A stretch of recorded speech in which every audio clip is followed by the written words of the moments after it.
ndinatse moyo wangu, nditeisegoride nesiriva inokosha. Ndinatse moyo wangu, nditeisegoride goride rakachena. Moto wo kundinatsa, ndinatswe ishe, ndite mutsvene, ndive wenyu.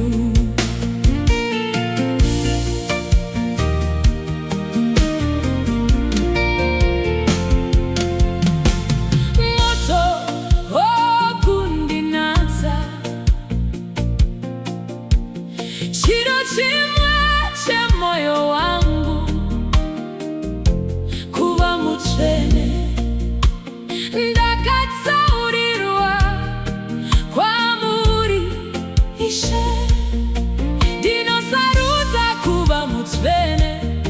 Ndakatsaurirwa kwamuri Tenzi wangu, ndakagadzirira kuita kuda kwenyu.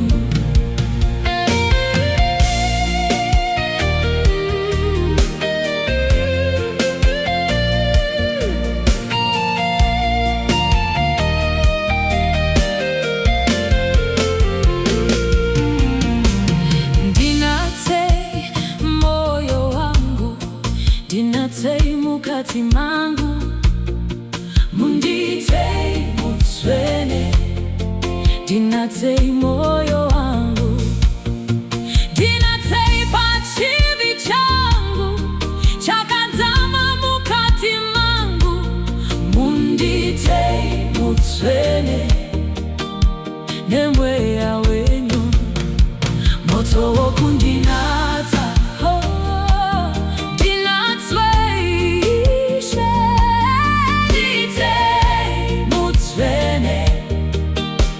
ndive wenyu. Visai zvose zvisingakufadzei, zvose zvinondiparadza nemi. Mweya wenyu ngaanditungamirire, ndisafambe ndoga. Nditei mudziyo wakachena, unobata mbiri yenyu. Mazuva ose upenyu hwangu, ndishumirei nokutendeka. Kana ndikarasika nzira, ndidzoserei parudo rwenyu.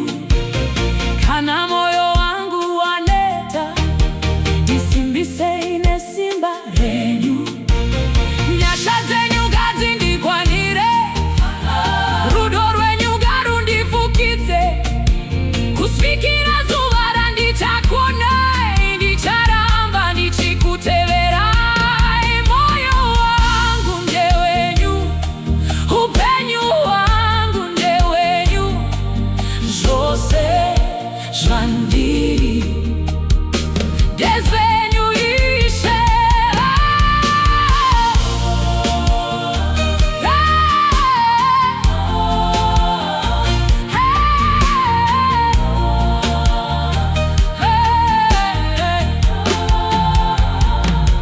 Moto wo kundinatsa, ndinatswe Ishe, ndite mutsvene, ndive wenyu.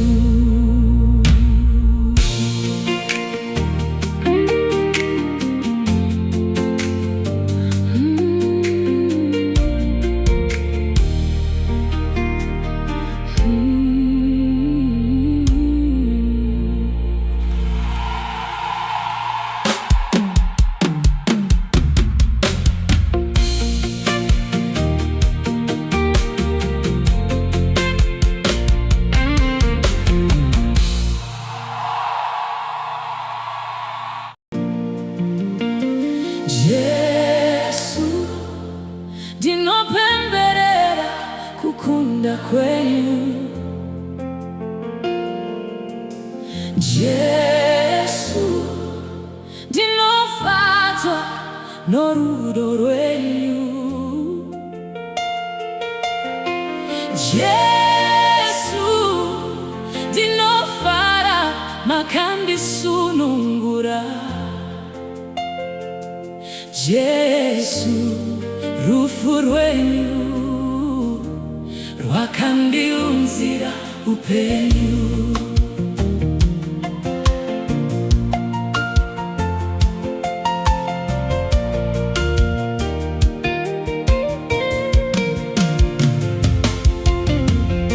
Kristu makandisunungura kuti ndive ndakasununguka.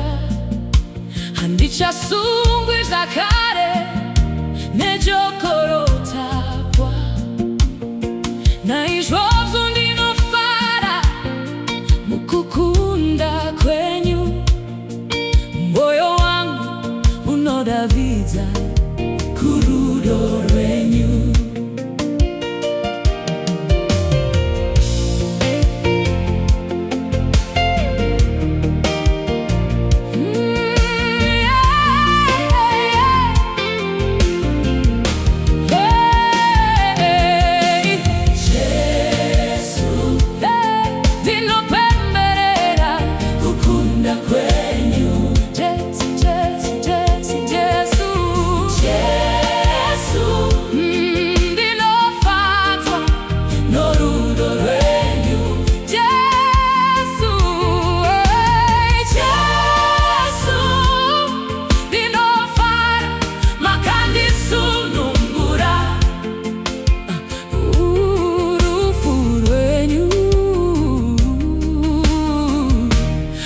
Rwakandiunzira upenyu.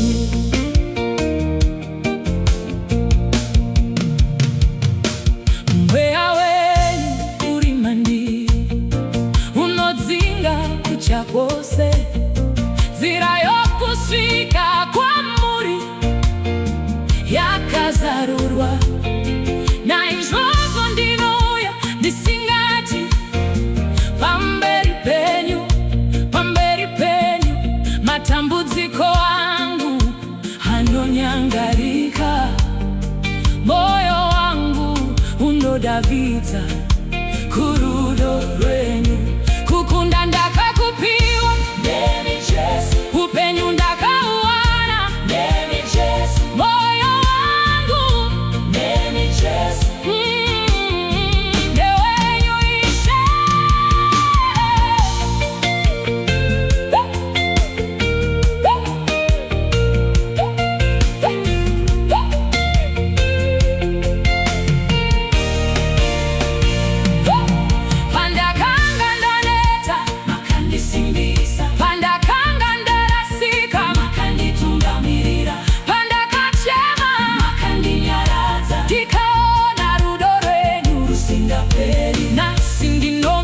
Chipupura kuti hamuna kumbondisiya. Mazuva angu ose ndichaimba biringadzive kwamuri. Jesu ndinopemberera kukunda kwenyu. Jesu ndinofadzwa norudo rwenyu. Jesu,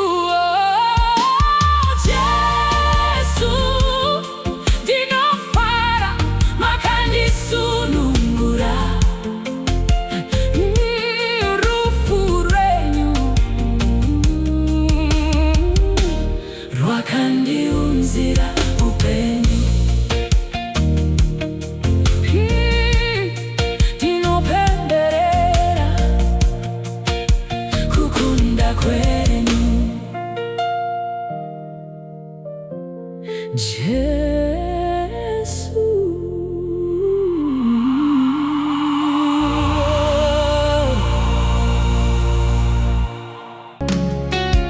chombo chingagadzirwa asi hachizobudiriri.